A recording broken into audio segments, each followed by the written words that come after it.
ഇവിടെ സമസ്തയിൽ നിന്ന് പുറത്തുപോയി, അല്ലെങ്കിൽ സമസ്തയിൽ നിന്ന് പുറത്താക്കപ്പെട്ടു.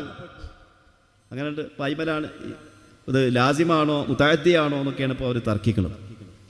89 ഞങ്ങൾ പുറത്ത് പോന്നതാടാ എന്ന് പറയും ചില ആൾക്കാർ. എന്നിട്ട് പറയും അവർ പിന്നീട് 2023 അല്ലെങ്കിൽ 24 23 ലാസ്റ്റായിരിക്കും ഈ പുറത്ത് പോന്നടാ എന്ന് പറഞ്ഞ ആരെക്കുറിച്ചാണോ പറഞ്ഞത് എങ്കിൽ ആ മഹാനായ ശൈഖുനാ ശംസുൽ ഉലമാ ഖദ്ദസല്ലാഹു സിറഹുൽ അസീസ്.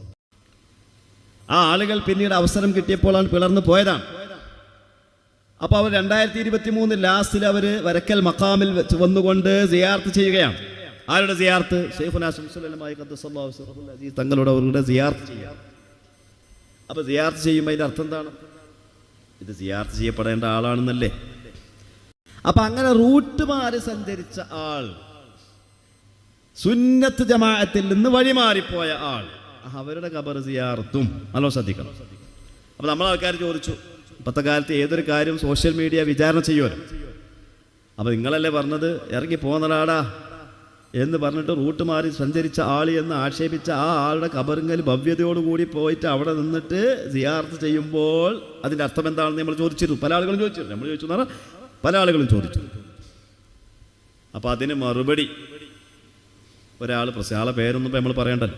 അതിന് മറുപടി ആയിട്ട് പറഞ്ഞെന്താണ്? ഷാഫി ഇമാമും അബു ഹനീഫ ഇമാമിൻ്റെ ഖബറിങ്ങ പോയിട്ട് സിയാറത്ത് ചെയ്തില്ലേ? ഇന്നീല അതബറഖു ബി ഖബരി അബി ഹനീഫത്ത.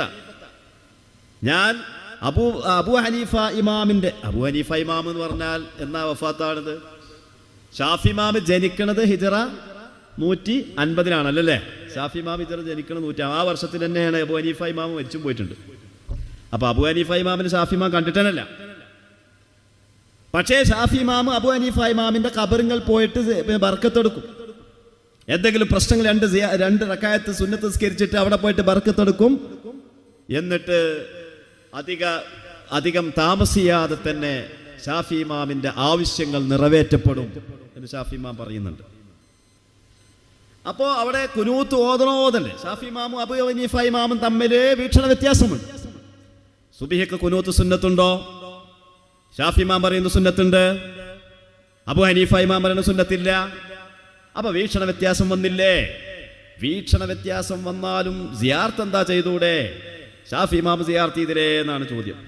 അത് നല്ല ചോദ്യം. അതെന്ത് ചോദ്യം? ഇറങ്ങി പോകുന്നതാണിത്. ഷാഫി ഇമാം അബു ഹനീഫ ഇമാമിനോട് പറയാടാ ഞാൻ ഇറങ്ങിപ്പോന്നതാണടാ എന്ന് പറഞ്ഞിട്ട് പിന്നെ അവിടെ സിയാറത്തിനല്ലോ.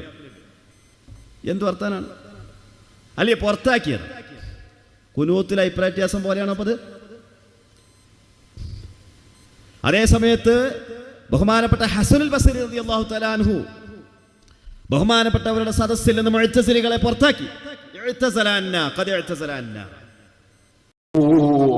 ഒരു യഥാർത്ഥ മുസ്ലിം വേറൊരു മുസ്ലിമിനെ നിന്ദിക്കൂല.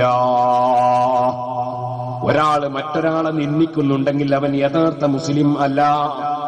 നബി സല്ലല്ലാഹു അലൈഹി വസല്ലം തങ്ങൾ പറയാണ്, ഒരു യഥാർത്ഥ മുസ്ലിം വേറൊരു മുസ്ലിമിനെ നിന്ദിക്കൂല, ഇൻസൾട്ടാക്കൂല, പരിഹസിക്കൂല. ഇത് പറഞ്ഞിട്ട് നബി സല്ലല്ലാഹു അലൈഹി വസല്ലം തങ്ങൾ പറഞ്ഞു, ബിഹസ്ബി ഇംരിഇൻ മിനശ്ശർരി അയ്യഹ്തിറാഖാഹുൽ മുസ്ലിം. ഒരു മനുഷ്യന് നാശത്തിന് മതി. സുബ്ഹാനല്ലാഹ്. നമുക്കറിയാം കള്ള് കുടിക്കുന്നത് നാശമാണ്, വ്യഭിചരിക്കുന്നത് നാശമാണ്, പലിശ വാങ്ങുന്നത് നാശമാണ്, നിസ്കാരമഴിക്കുന്നത് നാശമാണ്, ബാപ്പയുമ്മയെ ധിക്കരിക്കുന്നത് നാശമാണ്, പണ്ഡിതന്മാരെ ചീത്ത പറയുന്നത് നാശമാണ്, തങ്ങന്മാരെ നിന്ദിക്കുന്നത് നാശമാണ്.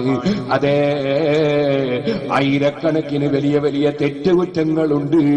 ഒരു നിരപരാധിയെ വധിക്കുന്നത് നാശമാണ്, ഷർറാണ്, നാശമാണ്. ഒരു രാജ്യത്ത് ഭരണവും ഭരണാധികാരങ്ങളും നിലനിൽക്കുമ്പോ ആ രാജ്യത്ത് നിയമം കയ്യിലെടുക്കുന്നത് നാശമാണ്. എന്നാൽ ഇതൊന്നും വേണമെന്നില്ല നാശത്തിന്. അല്ലാഹുവിന്റെ റസൂൽ പറയുന്നു, ബിഹസ്ബി ഇംരിഇൻ മിനശ്ശർരി. ഒരു മനുഷ്യന് നാശത്തിന് മതി അയ്യഹ്തിറാഖാഹുൽ മുസ്ലിം. അവന്റെ മുസ്ലിമായ സഹോദരനെ നിന്ദിക്കുന്നത് മതി. ഒരു മുസ്ലിമായ മനുഷ്യനെ ഒരാൾ നിന്ദിച്ചാൽ അവന് നാശത്തിന് അത് മാത്രം മതി. ഒരൊറ്റ മുസ്ലിമിനെയും നിന്ദിച്ചുകൂടാ. പിന്നെ പണ്ഡിതന്മാരെ നിന്ദിച്ചുകൂടാന്ന് പറയണോ, മുതല്ലിമീങ്ങളെ നിന്ദിച്ചുകൂടാന്ന് പറയണോ, തങ്ങന്മാരെ നിന്ദിച്ചുകൂടാന്ന് പറയണോ, പ്രായമുള്ള കാരണവന്മാരെ നിന്ദിച്ചുകൂടാന്ന് പറയണോ, നാട്ടിൽ നല്ല നല്ല കാര്യങ്ങൾക്ക് നേതൃത്വം കൊടുക്കുന്ന നേതാക്കളെ നിന്ദിച്ചുകൂടാന്ന് പറയണോ, ഒരാളെയും നിന്ദിച്ചുകൂടാ. ഇത് പറഞ്ഞിട്ട് നബി സല്ലല്ലാഹു അലൈഹി വസല്ലം തങ്ങൾ പറയുന്നു, അത്തഖ്വാ ഹാഹുനാ, അത്തഖ്വാ ഹാഹുനാ, അത്തഖ്വാ ഹാഹുനാ. ഭക്തി ഇവിടെയാണ്, തഖ്വ ഇവിടെയാണ്, ഭക്തി ഇവിടെയാണ്. എന്താണ് പറഞ്ഞതിന്റെ താല്പര്യം? സുഹൃത്തുക്കളെ, അറിയാമല്ലോ നിങ്ങൾക്ക്, അറിയാമല്ലോ നിങ്ങൾക്ക്, തലപ്പാവും തൊപ്പിയും സുന്നത്താണ്. അതേ വെള്ളവസ്ത്രം പുണ്യമാണ്, താടി നീട്ടൽ പുണ്യമാണ്. പക്ഷേ തെക്കുവയുടെ അടിത്തറ താടിയല്ല, തെക്കുവയുടെ അടിത്തറ തലപ്പാവല്ല, തെക്കുവയുടെ അടിത്തറ വെള്ളക്കുപ്പായമല്ല. അപ്പൊ താടിയുള്ളത് കൊണ്ട് തെക്കുവ വേണമെന്നില്ല, തലപ്പാവുള്ളത് കൊണ്ട് തെക്കുവ വേണമെന്നില്ല. അല്ലാഹുവിന്റെ റസൂൽ അതാ പറയുന്ന, അത്തഖ്വാ ഹാഹുനാ, അത്തഖ്വാ ഹാഹുനാ, അത്തഖ്വാ ഹാഹുനാ. തഖ്വ ഇവിടെയാണ്, തഖ്വ ഇവിടെയാണ്, തഖ്വ ഇവിടെയാണ്. മനുഷ്യന്റെ മനസ്സിൽ അഹങ്കാരം പാടില്ല, അസൂയ പാടില്ല, വിദ്വേഷം പാടില്ല, വൈരാഗ്യം പാടില്ല, ആരെയും നിന്ദിക്കുന്ന മനസ്സ് പാടില്ല. എല്ലാവരും ആദരിച്ചും സ്നേഹിച്ചും ബഹുമാനിച്ചും ഐക്യപ്പെട്ടും സന്തോഷത്തോടെ ജീവിക്കണം. ഒരിക്കലും തന്നെ കുറുക്കനെ പോലെ കൂക്ക് വിളിക്കരുത്, നായയെ പോലെ കൊരക്കരുത്, കോഴിയെ പോലെ കൊത്തരുത്, കൊരങ്ങിനെ പോലെ കൊഞ്ഞനം കാട്ടരുത്. മനുഷ്യന് അതാ ഉയർന്ന ജീവിത നിലവാരം വേണം. ആ നിലവാരമനുസരിച്ചല്ലാതെ ഒരാളോടും പെരുമാറരുത്. അല്ലാഹുവിന്റെ റസൂലിന്റെ ഹദീസ് കണ്ടില്ലേ? നിങ്ങൾ പൂവൻ കോഴിയെ ചീത്ത പറയരുത്. പൂവൻ കോഴി എന്ന് പറഞ്ഞാൽ ആ ജീവിയെ നമുക്ക് നല്ല പരിചയമുണ്ട്.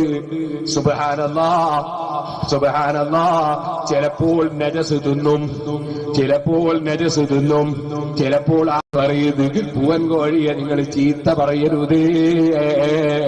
എന്തേ കാരണം? ഫഇന്നഹു യദ്ഉ ഇലസ്സലാഹ്. ആ പൂവൻ കോഴി ഒരു നല്ല കാര്യം ചെയ്യുന്നുണ്ട്. അതെന്താണ്? അത് നിസ്കാരത്തിലേക്ക് ക്ഷണിക്കുന്നുണ്ട്. അതേ കോഴി കൂടിപ്പോയി സുബിയായി എന്നും ആര് പറയുന്നത് കേൾക്കാറില്ലേ? അങ്ങനെ നിസ്കാരത്തിലേക്ക് ക്ഷണിക്കുക എന്നൊരു നല്ല കാര്യം ആ പൂവൻ കോഴി ചെയ്യുന്നുണ്ട്. അതുകൊണ്ട് പൂവൻ കോഴിയെ ചീത്ത പറയരുത്. അപ്പൊ നിങ്ങൾ മനസ്സിലാക്കണം, നജസ് തിന്നുന്ന ജീവിയാണെങ്കിൽ പോലും ഒരു നല്ല കാര്യം ചെയ്യുന്ന ജീവിയെ ചീത്ത പറയരുത് എന്നല്ലേ ആ ഹദീസ് നമ്മെ പഠിപ്പിക്കുന്നത്. നമ്മുടെ മുസ്ലിം സമുദായം പരസ്പരം ചീത്ത പറഞ്ഞും നശിപ്പിച്ചും പരസ്പരം നിന്ദിച്ചും പരിഹസിച്ചും നമ്മുടെ വ്യക്തിത്വം, നമ്മുടെ മഹത്വം, നമ്മുടെ സ്വഭാവ ഗുണം, നമ്മുടെ മനുഷ്യത്വം അതാ കളഞ്ഞു കുളിക്കുന്ന സ്വഭാവങ്ങൾ കാണുമ്പോ വല്ലാതെ വേദനിക്കുന്നു. അല്ലാഹു ജല്ല ജലാലുഹു ഈ ഉമ്മത്തിനെ മുഴുവനും നന്നാക്കി തരട്ടെ.